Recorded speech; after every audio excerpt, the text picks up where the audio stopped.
రంజాన్ సందర్భంగా నిజామాబాద్ నగరంలోని బోధన్ రోడ్ ఈద్గాలో ముస్లింలు ప్రత్యేక ప్రార్థనలు చేసి రంజాన్ శుభాకాంక్షలు తెలుపుకున్నారు. సాలూరా మండలంలో రంజాన్ పండుగ సందర్భంగా ఈద్గాలలో వద్ద ముస్లింలు ప్రార్థనలు నిర్వహించారు. అనంతరం ఒకరికొకరు ఆలింగనం చేసుకుని ఈద్ ముబారక్ అని శుభాకాంక్షలు తెలుపుకున్నారు. పార్టీ మారతానని ప్రకటించిన సీనియర్ నేత జీవన్ రెడ్డిని కాంగ్రెస్ బుజ్జగిస్తోంది. మంత్రులు శ్రీధర్ బాబు, అడ్లూరి లక్ష్మణ్ తాజాగా జగిత్యాల వెళ్లారు. ఏదైనా సమస్య ఉంటే అధిష్టానం దృష్టికి తీసుకెళ్తామని పార్టీ మారద్దని కోరారు.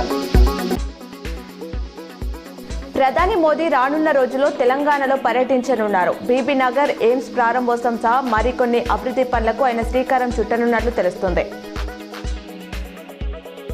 హైదరాబాద్ బులియన్ మార్కెట్లో బంగారం ధరలు తగ్గుతూ వస్తున్నాయి. గత 10 రోజుల్లో 24 క్యారెట్ల 10 గ్రాముల బంగారంపై 13,320 తగ్గింది. అటు 22 క్యారెట్ల గోల్డ్ రూపాయలు 12,160 తగ్గుతూ నమోదైంది. ప్రస్తుతం 24 క్యారెట్ల 10 గ్రాముల బంగారం ధర 1,48,900, 22 క్యారెట్ల పసిడి ధర 1,36,540 పలుకుతుంది.